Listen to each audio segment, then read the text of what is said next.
দুবাইয়ে সাবেক আইজিপি বেনজির জামিনে মুক্ত। আদেশ বাতিল করে দেশে ফেরাতে ল ফার্ম নিয়োগ জানালেন স্বরাষ্ট্রমন্ত্রী।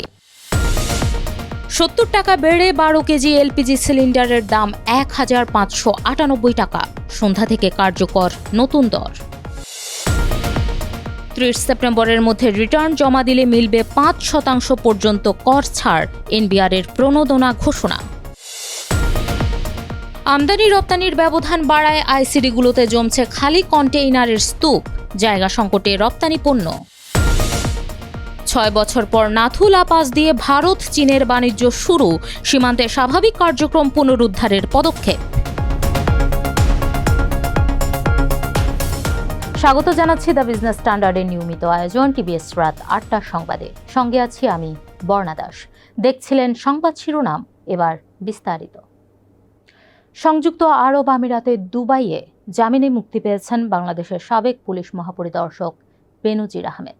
২৭ জুলাই দুবাইয়ের একটি আদালত তাকে জামিন দেন। পরে ৩০ জুলাই আইনি প্রক্রিয়া শেষে কারামুক্ত হন তিনি। জানা গেছে, সংযুক্ত আরব আমিরাত ত্যাগ না করার শর্তে জামিন পেয়েছেন বেনজির। এদিকে দুপুরে সাবেক আইজিপির জামিন ইস্যুতে সাংবাদিকদের মুখোমুখি হন স্বরাষ্ট্রমন্ত্রী সালাউদ্দিন আহমদ। বলেন, দূতাবাসের মাধ্যমে বিষয়টি নিশ্চিত হয়েছেন তিনি। আদেশ বাতিল করে তাকে দেশে ফেরাতে ল ফার্ম নিয়োগ হয়েছে বলেও জানান স্বরাষ্ট্রমন্ত্রী। ভোক্তা পর্যায়ে গৃহস্থালিতে বহুল ব্যবহৃত ১২ কেজির তরলীকৃত পেট্রোলিয়াম গ্যাস এলপিজির সিলিন্ডারের দাম ৭০ টাকা বাড়িয়েছে Bangladesh energy regulatory commission BERC. এর ফলে ভোক্তা পর্যায়ে ১২ কেজি এলপিজি সিলিন্ডারের নতুন দাম নির্ধারণ করা হয়েছে ১,৫৯৮ টাকা, যা দাম বাড়ার আগে ছিল ১,৫২৮ টাকা। ২ আগস্ট বিইআরসি এ সংক্রান্ত প্রেস বিজ্ঞপ্তি জারি করে। নতুন এই মূল্য একই দিন সন্ধ্যা ৬টা থেকে কার্যকর হবে, বলবৎ থাকবে পরবর্তী আদেশ না দেওয়া পর্যন্ত। বিইআরসি জানায়, আন্তর্জাতিক বাজারে প্রোপেন ও বিউটেনের দাম বৃদ্ধি, জাহাজ ভাড়া, ট্রেডারের প্রিমিয়াম এবং ডলারের বিনিময় হার বিবেচনা করে বেসরকারি এলপিজি ও অটো গ্যাসের দাম পুনর্নির্ধারণ করা হয়েছে। চলতি ২০২৬-২৭ কর বর্ষের নির্ধারিত সময়ের শুরুতেই আয়কর রিটার্ন দাখিলে করদাতাদের উৎসাহিত করতে নতুন কর প্রণোদনা ঘোষণা করেছে জাতীয় রাজস্ব বোর্ড এনবিআর। নতুন বিধান অনুযায়ী আগামী ৩০ সেপ্টেম্বরের মধ্যে রিটার্ন দাখিল করলে পরিশোধযোগ্য করের ওপর সর্বোচ্চ ৫% বা ২৫,০০০ টাকা পর্যন্ত কর ছাড় পাওয়া যাবে। ২ আগস্ট এনবিআরের এক সংবাদ বিজ্ঞপ্তিতে এ তথ্য জানানো হয়েছে। এনবিআরের ভাষ্য, সময় মতো রিটার্ন দাখিলে কর প্রণোদনা চালুর ফলে করদাতারা নির্ধারিত সময়ের শুরুতেই রিটার্ন জমা দিতে আরও উৎসাহিত হবেন। এতে স্বেচ্ছায় কর পরিপালনের সংস্কৃতি জোরদার হওয়ার পাশাপাশি কর প্রশাসনের কার্যক্রম আরও দক্ষ ও সুশৃঙ্খল হবে। দেশের কন্টেইনার আমদানি ও রপ্তানির মধ্যে ব্যবধান ক্রমেই বাড়ছে। ফলে ইংল্যান্ড কন্টেইনার ডিপো বা আইসিডি খালি কন্টেইনারে উপচে পড়ছে।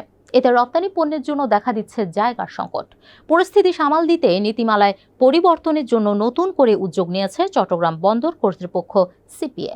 শিপিং এজেন্ট ও মেনলাইন অপারেটররা যেন বন্ডেড ওয়্যারহাউস লাইসেন্স ছাড়াই উপযুক্ত নন বন্ডেড স্থানে খালি কন্টেইনার রাখতে পারে, সেজন্য জাতীয় রাজস্ব বোর্ডের কাছে অনুমোদন চেয়েছে সিপিএ। তারা বলছে, বর্তমান নিয়মের কারণে বন্দর ও বেসরকারি ডিপো উভয় জায়গাতেই আরও প্রকট হচ্ছে কন্টেইনার জট।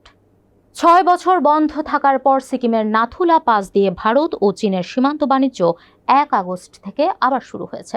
২০২০ সালে করোনা মহামারীর সময় বন্ধ হয়ে যাওয়া এই বাণিজ্য পথ পুনরায় চালুর মাধ্যমে কয়েক বছরের টানাপোড়েনের পর ধীরে ধীরে অর্থনৈতিক ও জনগণের মধ্যে যোগাযোগ পুনঃস্থাপনের চেষ্টা করছে দুই দেশ। কর্মকর্তারা জানিয়েছেন, একটি মৌসুমে এই পথে সর্বোচ্চ ৪০০ জন ব্যবসায়ী বাণিজ্য করতে পারবেন। তবে এখন পর্যন্ত দেওয়া হয়েছে সীমিত সংখ্যক অনুমতিপত্র। জেলা প্রশাসন ও স্টেট ইন্টেলিজেন্স ব্রাঞ্চের যাচাই শেষে আরও ব্যবসায়ী অনুমোদন পাবেন বলে আশা করা হচ্ছে। দর্শক, এই ছিল টিবিএস রাত ৮টার সংবাদে। এতক্ষণ সঙ্গে থাকার জন্য ধন্যবাদ সবাইকে।